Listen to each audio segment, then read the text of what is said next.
여러분 낙타 보신 적 있습니까? 낙타가 보면은 굉장히 큰 동물이죠. 저도 낙타를 보고 좀 흉측하게 생각했는데 웬 덩어리가 혹이 막 탁한 게 두 개는 달려있고 쌍봉 어떤 건 뭐 단봉도 있고 하겠지만 별로 볼품도 없고 그런데 가보니까 저도 낙타를 구경했거든요. 이 낙타가 눈이 얼마나 아름다운지 모르겠어요. 이 사막의 모래바람 같은 이런 걸 막으려고 눈을 좀 특별히 하나님이 눈을 아주 귀하게 튼튼하게 만들어 놓으신 것 같습니다. 쌍꺼풀로 속눈썹이 기타란 게 얼마나 예쁜지. 근데 그 낙타가 일어서니까 얼마나 높은지 우리 손을 닿아도 안 닿을 정도로 이 등이 높더군요. 그 올라갈 수는 말은 안장을 차고 그냥 올라갈 수는 있는데 이 낙타는 그래 가지고는 안 되기 때문에 이 낙타가 엎드려 줘야 사람이 그 위에 올라갈 수가 있게 되지. 그리고 이제 낙타는 일어서고 말이죠. 그만큼 낙타 위에 탄 사람을 보니까 정말 사람이 얼마나 왜소한지 낙타가 얼마나 큰지 우리가 알 수 있게 되거든요. 중동 지역에서는 코끼리가 없습니다. 그 중동 지역의 제일 큰 동물이 뭐냐면 낙타거든요. 근데 우리가 또 볼 수 있는 구멍 중에 가장 작은 구멍이 뭐냐면은 개미 구멍보다 더 작은 것이 바로 바늘 구멍입니다. 그래서 이 큰 낙타, 중동에서 가장 큰 그 낙타가 바늘 구멍으로 들어가는 것이 오히려 부자가 천국 들어가는 것보다 더 쉽다고 이렇게 비유를 합니다. 그 말은 우리 한번 상상을 해보시면 그 큰 낙타를 그 바늘 구멍에 꾹 열려고 아무리 노력해도 이게 뭐 될 방법이 없지 않습니까? 뭐 혹자는 이스라엘 성전에 그 바늘 구멍이라는 그 문이 있었다 이야기하는데 역사적으로 조사하면 그런 문은 없었답니다. 그냥 이건 순수하게 정말 그 중동에서 가장 큰 동물, 그 동물이 가장 작은 구멍에 들어가는 걸 비유해 가지고 이건 절대 들어갈 수 없다는 것을 예수님께서 이렇게 비유를 했다는 겁니다. 그럼 부자는 절대 들어갈 수 없는 겁니다. 하늘나라에. 이건 period. 여기에 대해서 너 부자로서 뭘 할 수 있겠지 길이 없다는 겁니다. 근데 유일한 길은 뭐냐면 주님한테 이걸 올려드리는 겁니다. 주님이 말씀하신 대로. 그리고 이제 그 청지기로 살아가는 겁니다.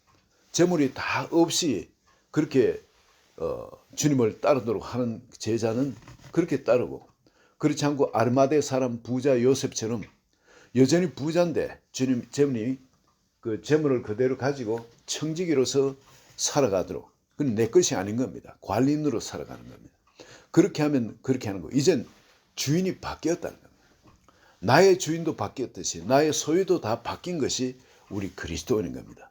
그런데 여전히 내가 뭔가 부자로서 살아간다는 거, 이거는 천국에 들어가는 것이 불가능하다는 걸 바로 이 비유로 말씀해 주시는데 여기에 부자 청년이 왔을 때 그 부자 청년을 갖고 말씀을 하신데 한번 이 비유를 한번 우리가 알아보기를 원합니다.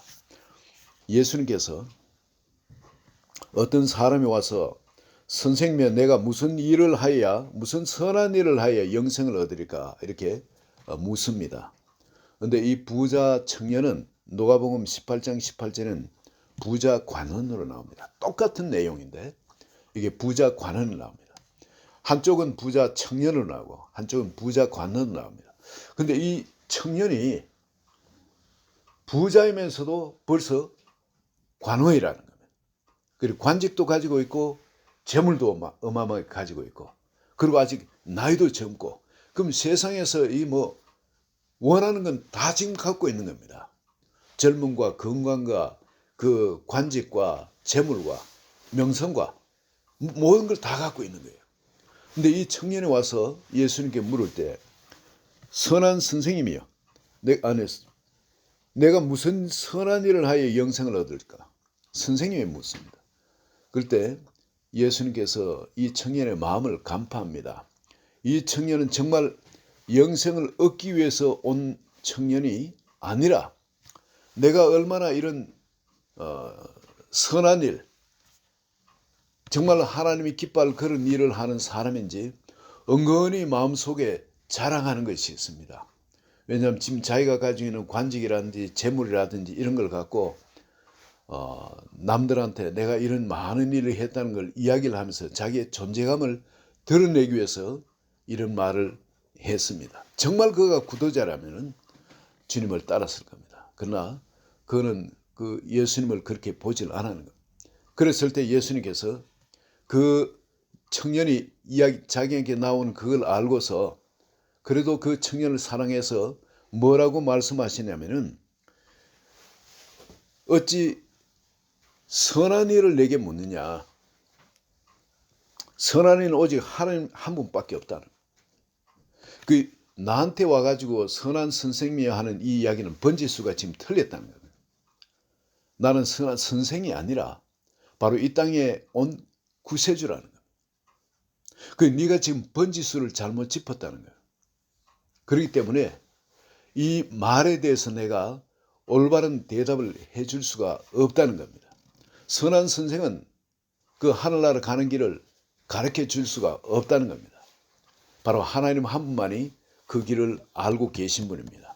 그리고 사람들은 그 길을 모르기 때문에 예수님께서 하나님이신 그분이 이 땅에 오셔서 그 길을 가르쳐 주시되 내가 바로 그 길이라고 말씀하시고 그 길을 걸어가신 분입니다.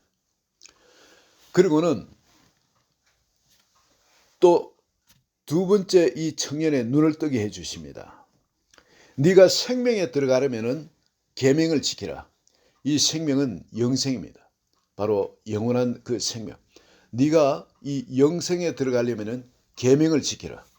그러니까 이르되 어느 계명이니까 어떤 계명을 말씀하십니까 하고 청년이 물었을 때 예수님이 살인하지 말라 다 이래 알고 있는 걸 이야기합니다.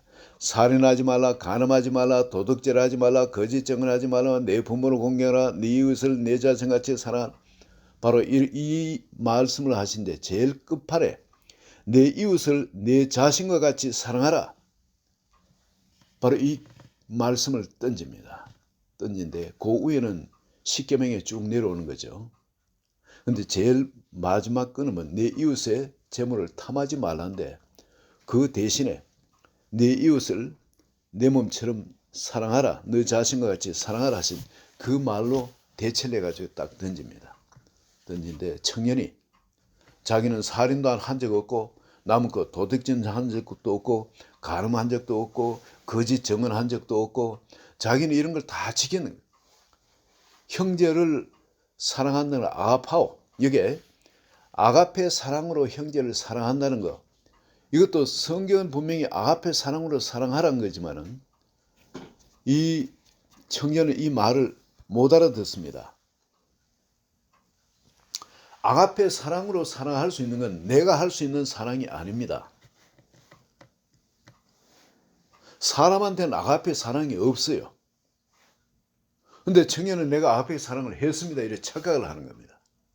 그리고 청년한테 선한 선생, 그냥 선생으로 알고 나온 그게 잘못됐다는 걸 그렇게 가르쳐 주시고, 두 번째는 내가 아가페 사랑을 할 수 없는 존재인데 아가페 사랑을 하는 존재로 잘못 알고 있는 거 이걸 지적해 주신 겁니다. 그런데 청년은 자기는 그 형제들을 아가페 사랑으로 사랑해 왔는 걸로 계명을 다 지킨 걸로 그렇게 알고 있어요.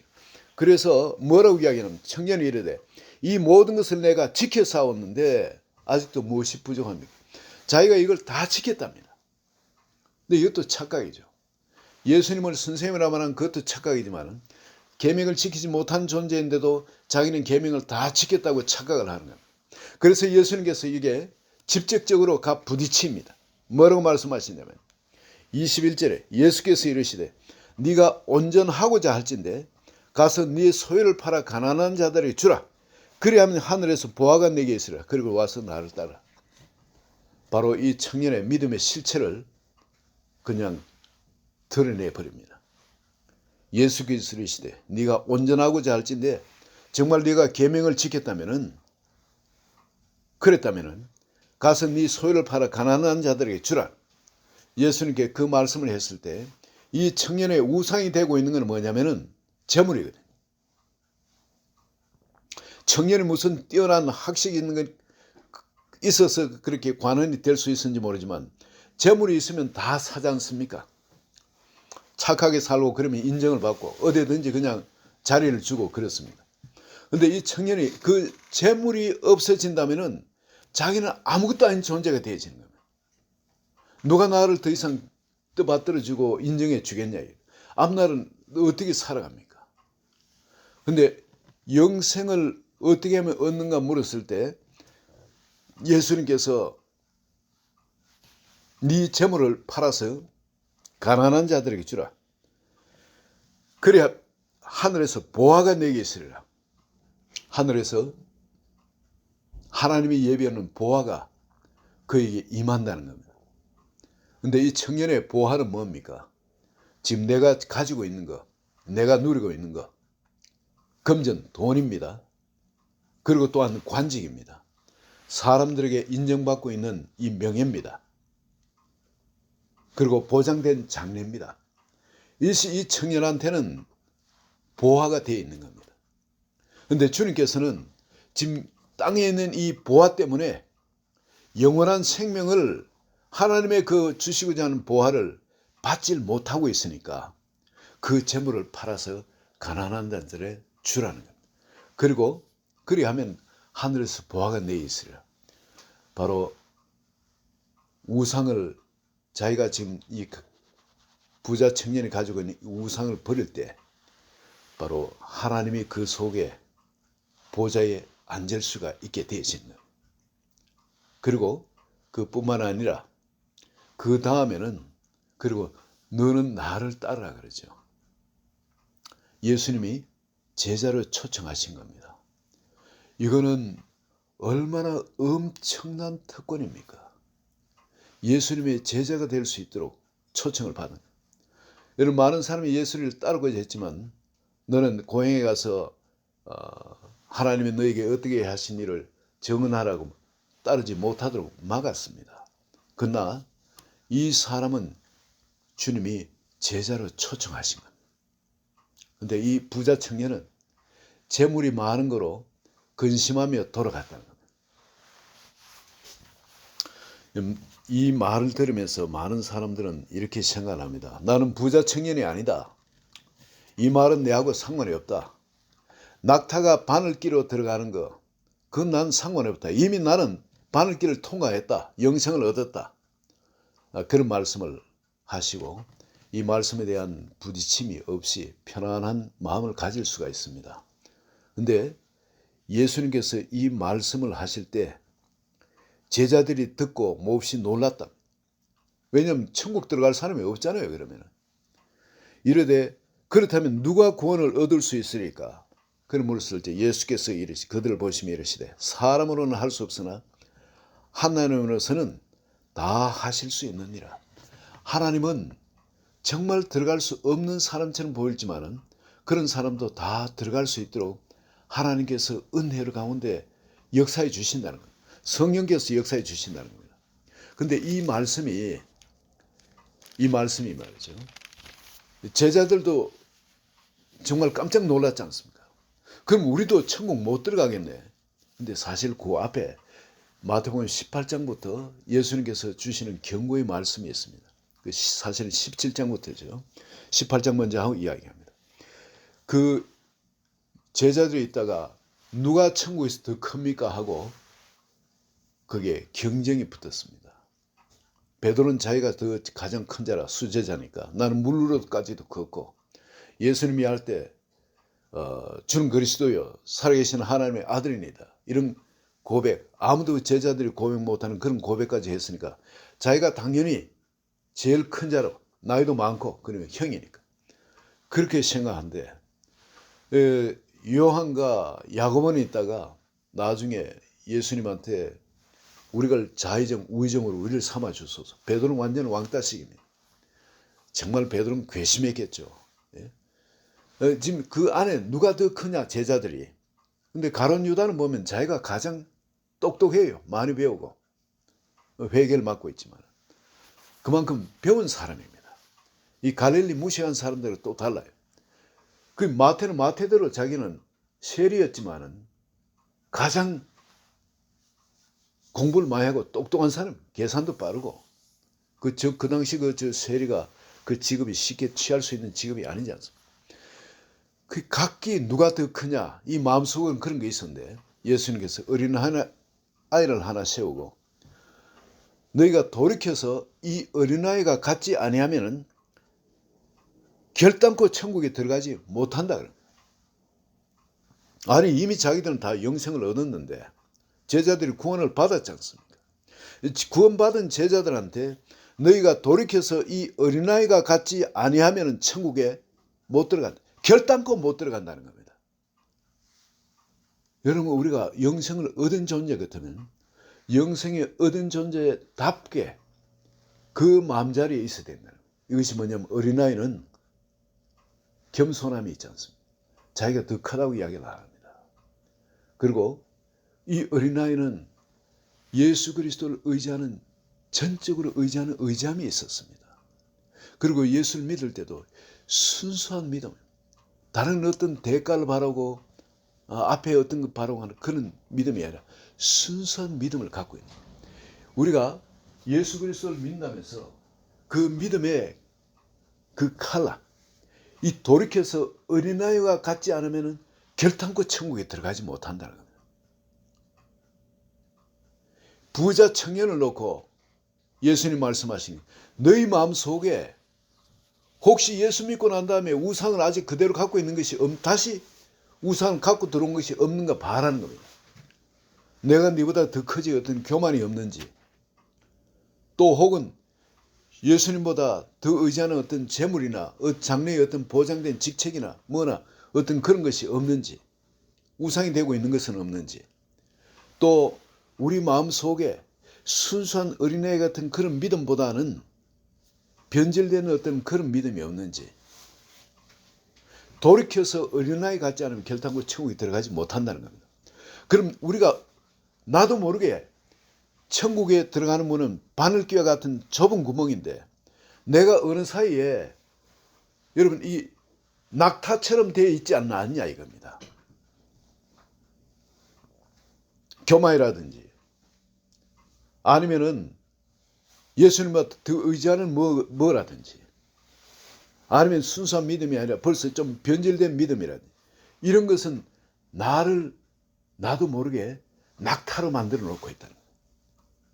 이게 무서운 겁니다. 사실은 우리는 세상에 재물이라든지 혹은 장래 보장되는 뭐라든지 등등 사람들의 인정이라든지 등등 관계란 이런 게 잘 되는 것이 좋다고 생각하는데요. 혹시 그것이 나를 오늘 바늘구멍으로 들어가지 못하는 낙타로 만들어 놓고 있지 않는지 우리는 살펴봐야 된다는 겁니다. 그리고 18절에 보면 또 그런 게 나오잖아요. 만일 네 눈이 너를 범죄하면 찍어내 버리라 그럽니다.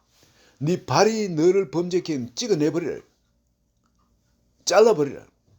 네 손이 너를 범죄하면 잘라 버리라. 불구자로서 천국에 들어가는 것이 다 사지 육신 멀쩡해가 지옥 들어가는 것보다 낫다는 겁니다. 그만큼 죄에 대해서는 항상 우리가 단호한 자세를 가지고 있어야 되고 또 혹시 용서하지 못한 사람이 있으면 어떻게 이야기를 합니까? 7회 70번이라도 용서해 주라는 겁니다. 그럼 여러분 직장에 나와서 일할 때 8시간 일한다 치면은 60분에 68, 48, 480분입니다. 그런데 7회 70은 77이 49, 490분이거든요. 매 1분마다 한 사람이 직장 동료가 와서 죄를 짓고는 용서해다 하면은 그 아무 일 없었던 것처럼 용서해 줘야 된다는 거예요. 그게 하루에 매 1분마다 하루 종일 직장 동료가 그 짓을 하더라도 용서해 주되 마음 중심에서 진심으로 용서하지 않으면은 용서인 것이 아니라는 겁니다. 그걸 뭘 비유로 듣냐면 10,000달란트 빚진다가 우린 당연히 감옥에 가야 되는데 그걸 용서받은 사람이 100데나리온 빚진 자를 용서하지 못하고 붙잡는 것과 똑같다는 겁니다. 10,000달란트는 지금 한 230 몇 억쯤 됩니다. 230 몇 억 달러. 230 몇 억 달러. 이거는 뭐 어마어마한 거죠. 평생 개인이 만져볼 수 없는 그런 어마어마한 돈입니다. 근데 그 돈을 탕감받은 우리라는 것이 뭐냐면 우리가 지옥불에 던져질 수밖에 없는데 구원을 받은 그런 어마어마한 은혜를 입었다는 겁니다. 그런데 100대라는 것은 한 $10,000 정도 됩니다.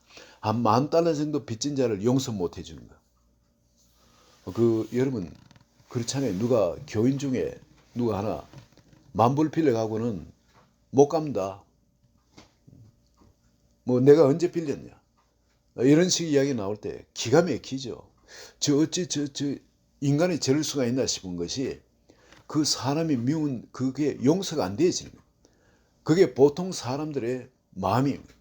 그런데 그걸 진심으로 중심으로 용서하지 않으면은 그렇다고 또 $10,000 막 100대라는 또 빌려주라는 그런 이야기는 아닙니다. 그렇지만 그 사람에 대한 용서는 해야 된다는 겁니다. 마음에 아무 그거 없이 용서가 돼 있어야 된다는 겁니다. 내가 받았던 하나님의 그 은혜, 그 은혜를 생각하면 내가 용서하지 못한 사람이 없어야 된다는 겁니다. 그런 사람이 그 바늘구멍으로 들어갈 수 있다는 겁니다. 천국은 마치 낙타가 바늘구멍으로 들어가는 것 같은데 우린 전부 다 낙타 같은 존재라는 겁니다. 우리 다 마음에 이 용서하지 못하는 이 쌍봉이 덩어리에 훅 나가 있지는 않습니까? 우리도 이 바늘구멍으로 들어갈 수 있는 작은 자가 됐는데 하나님한테 용서를 받고 회개하고 그렇게 작은 자가 됐는데 나도 모르게 어느새 낙타처럼 그렇게 몸을 불려난 그럴 수가 있거든요. 그래서 예수님께서 이 제자들한테 말씀하시는 것이 바로 그 이야기입니다. 너희가 돌이켜서 이 어린아이와 같지 않으면 결단코 천국에 들어가지 못한다는 겁니다. 눈이 너를 범죄하면 눈을 찍어내버리라. 팔이 너를 범죄하면 손이 너를 범죄하면 손을 찍어버리라. 다리가 너를 범죄케 하면 가지 말아야 될 가게 되는 다리를 찍어내버리라. 그리고 용서하지 못하는 것이 있으면 결단코 그 사람은 거기서 하나님도 그렇게 용서를 안 해주시고 감옥에 연다는 겁니다. 우리 마음은 바로 그런 마음이 돼 있을 때 주님은 그 영생문을 여시고 보내주신다는 겁니다. 그 바늘귀와 같은 그 작은 문, 그 영생문이 누굽니까? 예수 그리스도거든요. 내가 바로 천국의 문이라고 합니다. 내가 바로 양의 문이라는 겁니다. 다른 사람은 남들 볼 때 정말 그런 사람처럼 사는 것처럼 교회 다니면서 남들한테 그렇게 가식적인 그런 모습을 보였을지라도 아무리 목사라도 말이죠. 남들 앞에 그렇게 거룩한 것처럼 그렇게 보일지라도 양의 문이신 분이 누굽니까? 예수님이거든요. 그분은 모든 걸 다 아시는 분입니다. 모든 걸 보고 계시고 듣고 계시고 알고 계신 분입니다. 그분이 입구에서 양의 문에서 너는 합당한 사람이다 아니다 다 알고 계시는 겁니다. 너 지금 낙타가 됐네. 이래가지고 이 문에 못 들어와. 그분이 거기서 지켜가지고 그 말씀을 하실 거 아니겠습니까? 여러분 여기에 사람들이 근심하고 그 걱정하는 건 뭐 때문에 근심하고 걱정하냐면은 다른 것 때문이 아니라 우리 사람들이 우상으로 붙드는 거 이거 없으면은 앞으로 어떻게 살아가냐 말입니다. 무서워서. 나한테 돈이 있어야 앞으로 살아가지. 내한테 이 직장이 있어야 살아가지. 내가 남한테 인정받는 이것이 있어야 내가 살아가지. 이 모든 사람한테는 내가 더 의지하는 것이 있기 마련이거든요. 그것이 내 자신일 수도 있고 난 지금까지 뭐 어떤 어려움이 있어도 다 잘 헤쳐왔어. 그리고 지금 이 앞에 이런 걸 갖고 나는 잘 먹고 살 수 있어. 나 자신이 우상이 될 수도 있습니다. 아니면 그 재물이나 직장이나 어떤 지금까지 일해왔던 성취, 어떤 그런 것이 크레딧이 우상일 수도 있고. 그러나 주님은 여기서 오늘 본문을 통해서 다시 분명하게 말씀하시는 것이 뭐냐면 네가 온전하고자 할진대, 온전하고자 할진대, 바로 이 아합의 사랑을 할 수 있는 그런 사람이 되고자 할진대 소유를 팔아 가난한 자들에게 주라는, 즉 나한테 나를 낙타로 지금 만들고 있는 그것이 무엇인지 바로 바늘구멍을 한번 보시고, 그리고 그것을 주님이 원하시는 주님의 음성을 듣는 그런 주일 예배가 되시기를 예수 그리스도 이름으로 축원드립니다. 우리가 정말 가져야 할 것은 항상 예수 그리스도거든요. 주님은 그리고 제자들한테 말씀하시는 것이